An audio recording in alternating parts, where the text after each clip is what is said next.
Kalingap, Hi mga kalangga! please support Wow Life TV. Thank you. You're Mr. Good Vibes.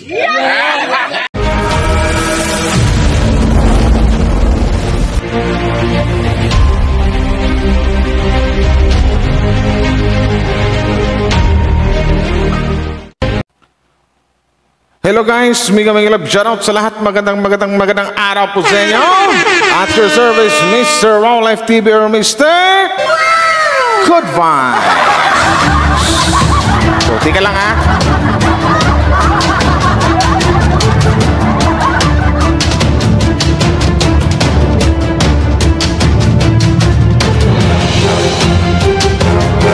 So shoutout po no, sa lahat ng mga Kalingap Rochelle Couple fans dyan, no? Or Rochelle, Kalingap fans, sila po sa inyo mega love shoutout.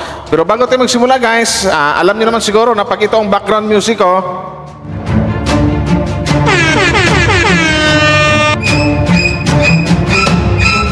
alam niyo na siguro kung ano or kung sino yung i-react ko. Alam niyo na, di ba? Sabi ko na nga before na paminsan-minsan mag-content tayo ng mga bashers. Paminsan-minsan sasagutin ko sila. As a PIO ng RORD dito sa Rochelle Kalingap Community, gagawin ko yung obligasyon ko. Pero bago tayo magsimula guys, no, please supportahan po natin ang buong Team Kalingap sa pangunguna po ni Kuya Val Santos Matubang, Kalingap Rabatid na Vlogs, and to all Kalingap Vloggers or Kalingap Partners. At maraming salamat po sa mga walang sawang nag-like and share sa mga upload video ko. So mega love shoutout sa lahat. Tara, sino ba to? Sino ba itich? Ang pumiyok. Ang pumiyok, huli. So ito na no, mega love, pero hindi ko to babastusin gaya ng sinasabi ko. Gutom na ako. Gaya ng sinasabi ko noon pa, mag-content pa ang kubashers na walang mura, walang mga putang ina, demonyo, impacto, tangina, hayop ka, maligno, ano ba, impacto, wala pong ganon. I-content ko sila in a nice way, in a good way. So ito na nga no, may di ba alam niyo naman siguro na doon sa Facebook, sa Ruel of Malalag na nagkulitan yung dalawang maglangga natin din, yung dalawang magjowa, di ba? Kulitan doon, yung kumbaga meron silang ginagaya, alam ko uso rin yan ngayon eh. Yung tipong ano,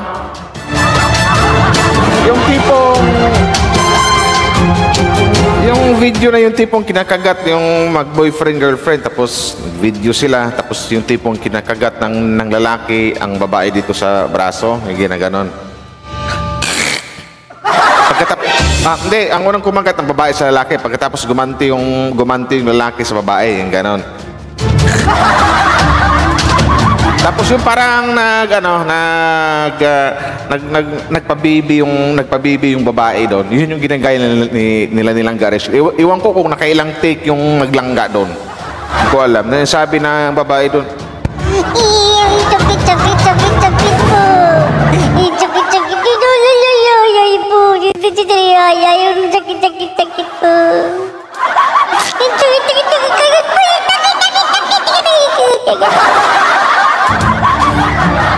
may ganon.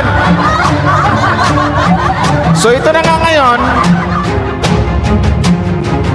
ang nangyari, ginaya ng dalawang maglangga, si Ruel at si Rachel, may nag-comment, may pumiyok, at mismong si Dudong Ruel ang nakapansin doon.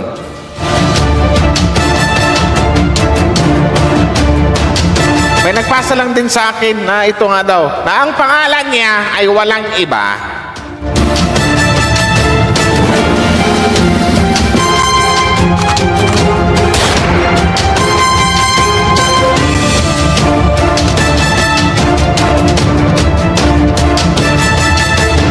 Sabi ba dito ni hindi ate, pinakita ko yung mukha mo kasi kumbaga ipapakita ko yung mukha mo kasi pero hindi kita babastusin. In a nice way kitang i-content, wala kang makakarinig na mura or bumurahin kita.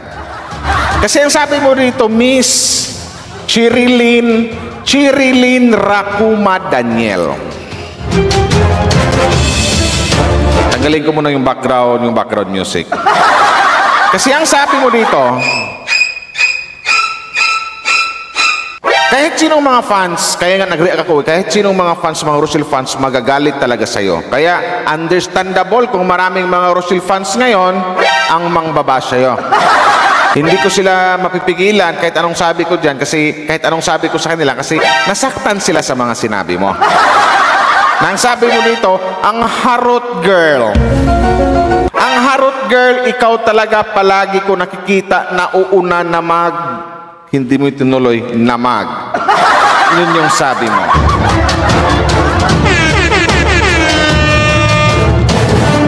Tapos sinundan mo pa ng kuha mo inis ko, ate girl. So sa madaling salita, Ate Cherilyn Racuma Daniel, alam ko namang mas matanda ka pa kaysa kay Langga Rachel. Huwag mo kang mag-ati-ati kasi mas matanda ka pa. Panguso-uso ka pa dito. So wala ka namang sinabing ang sinabi mo lang maharot. So ibabalik ko lang din sa'yo kung ano yung sinabi mo kung ano yung mga pinagsasabi mo sa Langga Rachel namin. Sa girlfriend ng Dodong Ruel of Malalag namin.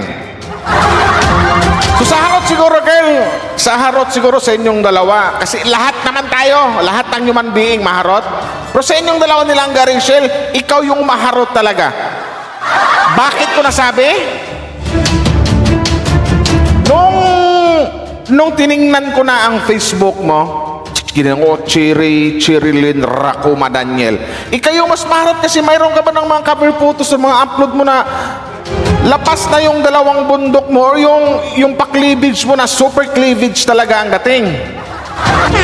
So sa inyong dalawa, mas maharot ka. So literal na pwedeng sabihin ko dito na naiinggit ka lang dito sa magjowa na ito kasi sweet. Baka ikaw, siguro may jowa ka pero naghiwalay siguro kayo, something like that. Kasi wala namang ginawang kaharutan doon ang dalawa. Kumbaga, yung nauso lang na mga video ngayon na nagkagatan or sa Bisaya pa nagkitkitan, yung hindi naman sa braso lang. Kinagat ni girl sa lalaki sa braso, kinagat ni Roel si Rachel sa braso. Kumbaga naglaro yung sabi niya Bakit ka nang kinagat? Sa tingin mo nangaharot na yun?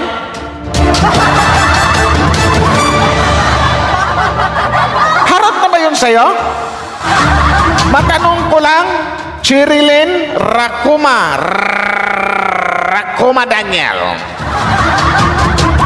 Tapos kuha sabi mo pa dito, kuha mo inis ko, ate girl. O, kita mo, nag-comment sa'yo si Ruel of Malalag. Yes, salamat naman po, sabi ni Ruel of Malalag. Tamo, ang bait pa ng Ruel namin. Pues ako hindi ko mabait. Pero, ulitin ko, ikukontent kita in a nice way. Bakit ka naiinis? Anong mayroon, di ba? Hindi lang naman ang Rochelle ang gumawa ng video niyan. Marami-rami na. Harot na ba tawag mo noon? O siguro naiinggit ka.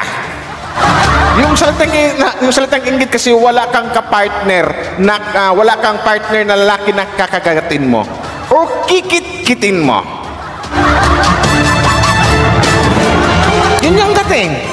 Yan na, pinakita ko hitsura mo kasi mayroon akong karapatang ipakita yung hitsura mo dito sa Sockbird or dito sa YouTube kasi sinabihan mo ng maharot yung langga namin. Pero wala ka naman sigurong mareklamo sa akin kasi hindi naman kita minura. Hindi kita sinabihan ng mga masasakit na salita. Bagkos, ibinabalik ko lang sa iyo kung ano yung mga sinasabi mo, kung ano yung sinabi mong salita na masakit para sa amin, yung salitang harot. Ang harot girl, ikaw talaga palagi ko nakikita na una na So ibig sabihin, palagi ko nakikita, ibig sabihin, nakasubaybay ka rin pala sa Rochelle. Kasi hindi mo masasabing ikaw palagi yung words na palagi kung ngayon ka lang nanonood doon sa upload video nila. Pero palagi, ibig sabihin, nanonood ka lagi dito sa Rochelle. Salamat, dagdag views ka. Kumikita rin kami sa'yo.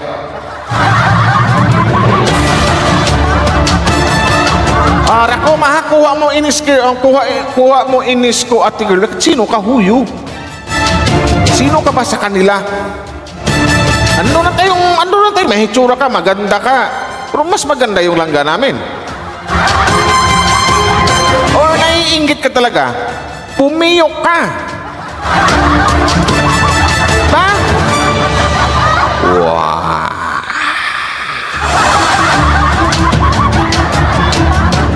Gusto kong sabihing maharot kasi kung tingnan mo yung FB ni Facebook nilang Rachel, kung Facebook mga pics or Facebook upload pics ang ating pagbabatayan dito, mas masabi kong maharot ka. Kasi silang Rachel, mga upload niya mga picture, o ayos naman, formal naman. Sa'yo hindi. Sa'yo hindi. Pag hindi kayo hinto, ipapakita ko talaga yung naka-cleavage ka. Totoo yan. Nasaan yan? Nasave ko ba? Mayroon. Luwang-luwa nga yung dalawang bundok, di ba? Tapos ang sabihin mo, yun ang literal na maharot. Pinakita mo na yung kalahating dalawang bundok mo sa Facebook. Kaya, huwag kang magalit. Huwag mo sabing bastos ako. Binabalik ko lang sa'yo kung ano yung sinasabi mo dito sa aming langga si Rachel Morales. Shoutout at magandang araw sa'yo, Cherilyn Racuma Daniel. Ulitin ko kung may boyfriend ka man. Boyfriend, Lods, pare, tol. Pakisabihan yung ano mo ha, siguro hindi ka naman siguro magagalit kung bakit content ko tang girlfriend mo. Kung may boyfriend ka, Cherilyn ha, ito, manghihingi pa ako ng dispensa sa boyfriend mo. Sa boyfriend, Cherilyn ha, pasensya na kung napanood mo tong upload ko ngayon, never ko namang binastos dito yung girlfriend mo. Kung may boyfriend ka, Cherilyn ha, ulitin ko.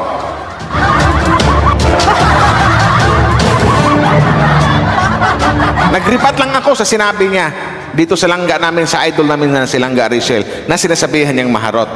So siguro sa boyfriend niya dyan, or boyfriend, sa boyfriend ni Cherilyn, baka yung girlfriend mo ang maharot. Yung Langga Rachel namin hindi maharot. Nagmahal lang yan pero hindi maharot. Ang pagmamahal ba maharot na? Pakisabi na lang na ang salitang maharot, yung tipong naglalabas ng cleavage sa Facebook, yun po yung maharot. Okay? Wala kayong mura narinig ha, walang masasakit na salita, yun lang yung words na maharot, galing mismo sa yung Cherilyn, ibinalik ko lang din sa'yo. Nagkakaintindihan tayo. Kasi sabi mo dito, ang harot girl, ikaw talagi ko nakikita na nauuna na tapos puro na tuldok. O di ba ang harot? So, sa inyong dalawa, masasabi ko ang maharot ikaw. Kasi kahit wala kang sinabi, sa picture mo pa lang, o sa Tagalog pa, sa mga larawan mo pa lang, masasabi ko talagang ikaw yung literal na maharot. Okay? Huwag ka magalit ha? Baka sabihin mo yung ano, baka sabihin mo yung defender ng ano, yung defender ng Rochelle Bastos, kahit pa i-replay mo yung mga ano ko, ulit-ulitin mo, hindi kita binabastos, hindi kita minumura, binabalik ko lang din sa'yo kung ano yung sinasabi mo dito kay Langga Rachel na maharot. Uulitin ko lang sa inyong dalawa, para sa akin, opinion ko, kung sino yung mas maharot yung dalawa, ikaw yung maharot. Ikaw ba naman, mag-post ka sa Facebook mo na naka-cleavage ka, lawang-lawa na yung tip-tip, sino yung maharot? Hindi naman ganyan yung Langga Rachel namin. Yung mga post, yung mga picture, mga formal naman. Cute lang, pampaganda, kasi talagang Diyosa ng kagandahan yung idol namin. Ikaw, hindi kita sasabihang pangit, kasi alam ko, kahit na paano may hitsura ka. Pero doon sa salitang maharot, yun lang kinukumpara ko kayong dalawa. Yun lang. Kasi yung dalawa, ulitin ko siyang masabi kung sino yung maharot. Ikaw yung Cherilyn Racuma Daniel ang maharot. Luwang-luwa na kitang-kita yung dalawang bundok yung halos yung kalahati yun ha. Hindi kita sinabihan ng ano dito ha. Kumbaga, kung hindi kayo hinto, ipapakita ko yun. Pero asahan mo, hindi kita babastusin o mumurahin. Depende na lang sa sunod mong mga comment. Kasi masasabi ko dito, bashers ka na Hindi ko ito matatawag na constructive criticism kasi ibang-iba ang bigat Harot? Anak ka ng tipaklong harot. Depende na lang sa sunod na comment mo, sa sunod na pambabash mo. Kung sabihan mong maharot yung langga namin, o sa next time sabihan mong mas mabigat pa, mas matindi pa sa maharot, mas matindi rin yung sasabihin ko sa'yo. Kasi kung ano yung mga sasabihin mo kay Langga Rachel, ibabalik ko lang din sa'yo.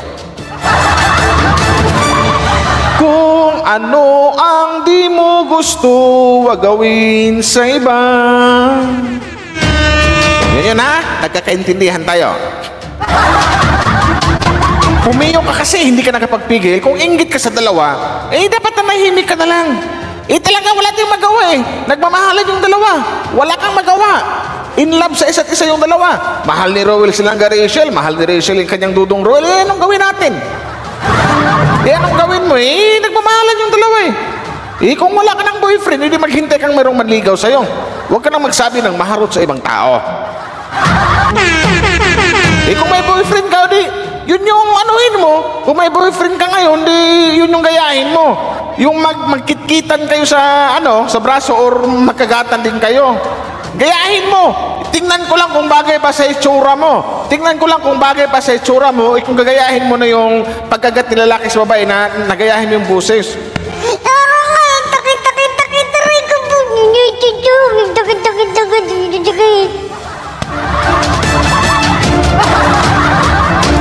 Wala akong sinabing masama sa'yo, ha? Yun lang. So next time, pag medyo mabigat yung sinasabi mo sa langga namin, bibigatan ko na din kung ano yung mga sasabihin ko sa'yo. Depende yan sa mga pangbabash mo, ibabalik ko lang din sa'yo. So magandang araw ulit sa'yo, Cherilyn Rakuma Daniel.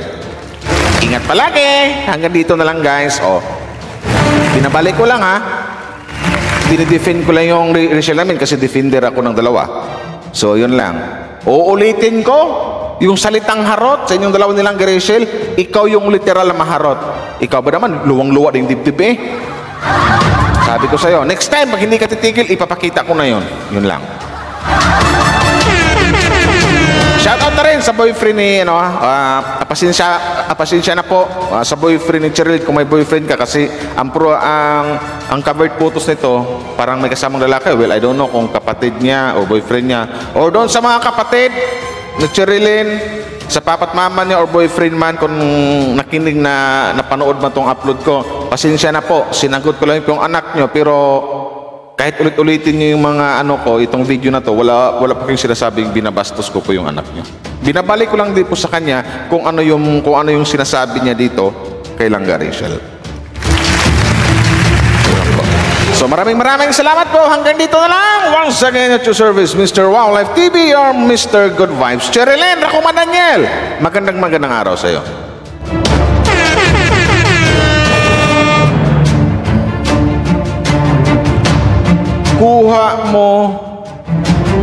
Kuha mo ate inis ko. Naiinis. Kuha mo inis ko ate girl. Dapat sinabi mo na lang, kuha mo inggit ko ate girl. Yun na lang. Huwag mong sabihin inis kasi halatang nagsisinungaling ka. Sabihin mo lang naiinggit ka sa dalawa. Siguro wala kang makakakagat siguro na boyfriend sa braso. Ganun lang. So, maraming salamat. Nagka-content ako dahil sa'yo. So hanggang dito lang, guys. Thank you very much. Ingat po kayo palagi. Bye-bye.